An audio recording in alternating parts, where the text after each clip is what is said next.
Well, let me give folks a little bit of a timeline as to how this all was reported last night as it came in hot and heavy.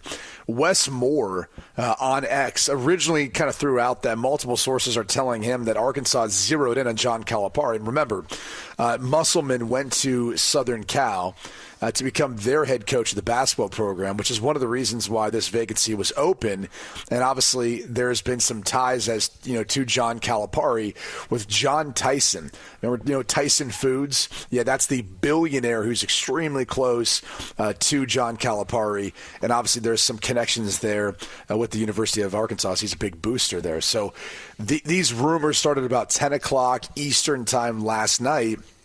And it states actually within Calipari's contract that he must inform Kentucky if he engages with another school about a job interview. And so once this became public, you kind of felt like Calipari's not going to engage in an interview unless he's extremely interested. And to your point, excuse me, it does sound like it got to a point where John Calipari felt like he might have been a lame duck head coach based on how things were going, regardless of what he said. And his quote, "Wait till you see the group we got coming in next year," which is what he tried to do to calm down Big Blue Nation for the University of Kentucky. But it's looking like with an NIL package and everything else that they're throwing in there, the compensation reportedly will be somewhere around $15 million. $8 million of which would be going towards John Calipari, and the rest being to build his roster of players. This is a scenario where I feel like this is a win-win, where Arkansas gets a coach who, as we talked about, he went to 4 Final Four appearances over his tenure at Kentucky. He won a national championship. But if we're being honest with ourselves, he hasn't done any of that in the last 10 years. And the program has fallen very short of the high expectations that Kentucky basketball fans have had, and in particular, the last 4 years where they've won one tournament game. The 2019-2020 season was canceled due to COVID, and their best last greatest run was 2018-2019 when they went to the Elite Eight. But in John Calipari's own words, his past 4 years have not been good enough. And that was very similar to the coaches that preceded him at the University of Kentucky. So this isn't surprising news. I think what's more interesting about it is the timing of all of it. So moving forward, this is a move that I think makes sense for Arkansas as they try to pick up where Musselman left off. And for Kentucky, it opens the door to a bunch of different candidates. And I'm sure the one candidate that everyone wants to talk about right now, and look, Kentucky's got the resources to do it if they want, is Nate Oates at the University of Alabama, who just got knocked out of the Final Four. But that's got to be one of the names at the top of the list, is it not? He's a pretty impressive guy. He comes from that Hurley coaching tree. Done an amazing job with Alabama and what they've been able to accomplish. I still say it's going to be interesting to see what Kentucky does after this. Once you get into now having the ability to make the comparisons, yes, he has underachieved, John Calipari, in the sense that he has not brought a championship there. But he did continue to bring players in, and we do talk about and laud him for being able to bring in high-profile guys to play at the University of Kentucky. Can Oates do that? It certainly seems and appears that he can. He actually had a very nice team in Alabama. But would that Alabama team, roster-wise, live up to what Kentucky is expecting? I just think that sometimes you get into, okay, you're a great coach, you're at a program, you make a program, very competitive. But once you get into going to a program that expects you to be competitive, they have a tradition, it's a blue blood school in terms of playing ball. What does that pressure look like? It's different to go coach somewhere and have success, and then you go coach at Notre Dame. It's different.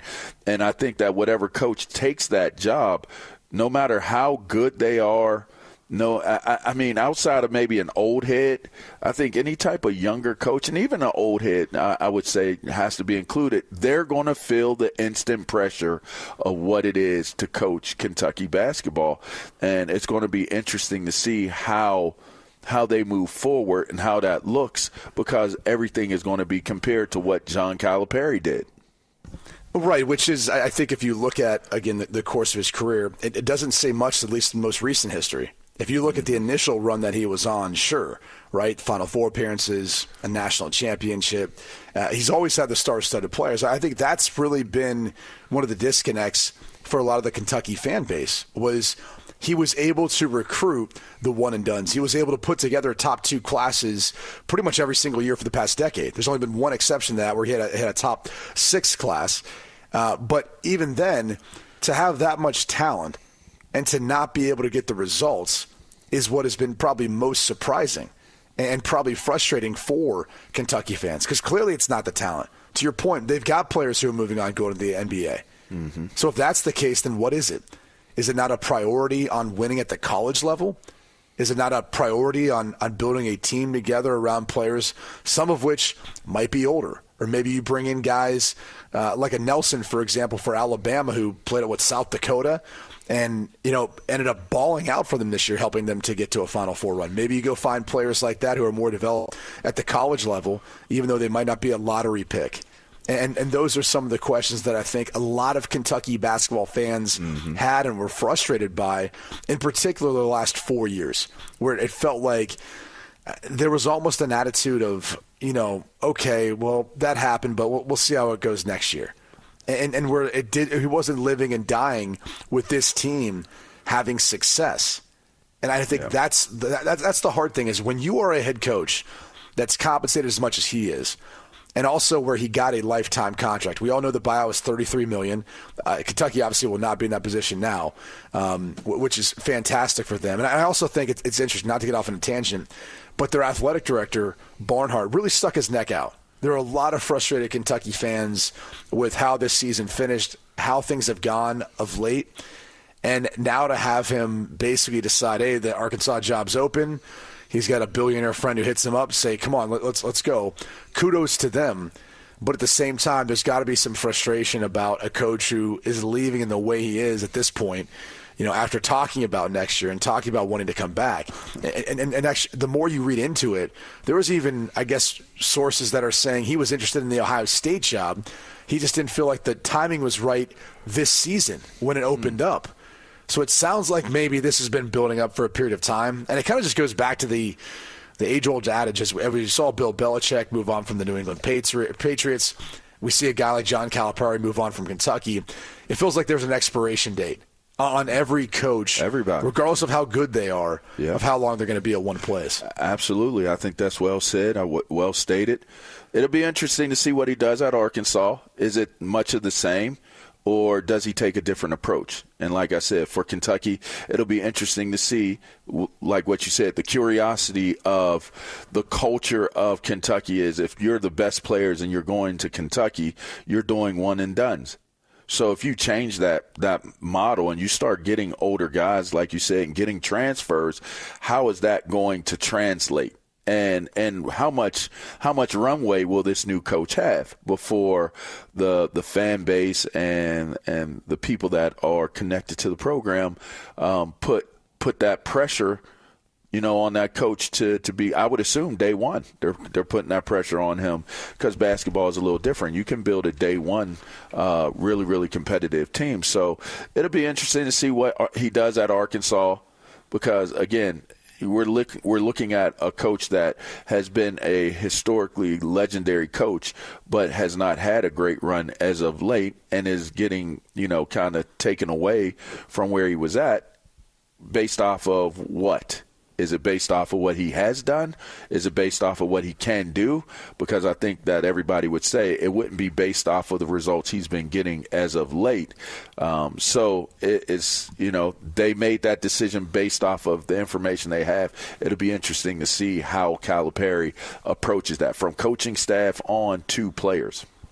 And again, reportedly, a 5-year deal, around $8 million per year for Calipari, and around $15 million in total is what's being reported as far as the resources he's capable of. That includes an NIL budget, salary for staffs, etc.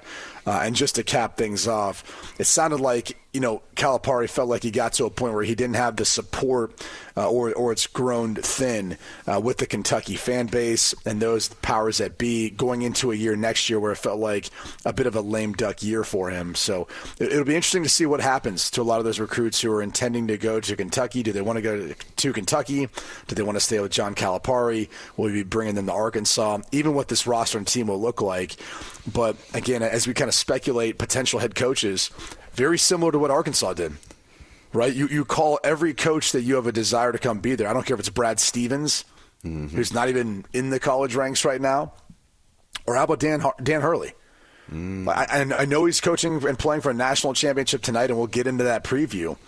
But if you are Kentucky and you are that school, that brand, that historic blue blood of college basketball, you make Dan Hurley say no. And by the way, you have more resources and a better setup for Dan Hurley to do exactly what he's done at UConn and bring that to Kentucky. And I know it may upset UConn fans hearing that, but the truth of the matter is that's the world we're living in right now. You knock down on every door until someone tells you no. Hey, man, it's a mercenary. NIL should be spelled mercenary. It's a mercenary era. And who has the resources, who has the pool to be able to do these things? I think you're right. Make them say no. He's a hell of a coach, man. I tell you, I've been enjoying watching how he's, I've watched him in the past, but I really watched pretty closely as of late. I mean, just the way he has adapted. It was such a heavy defensive team. I know we'll get into Dan, but I'll say that would be an interesting get. Now, that would be a pretty exciting get if Kentucky could lure him away. I doubt that'll happen, but it would be interesting if it did.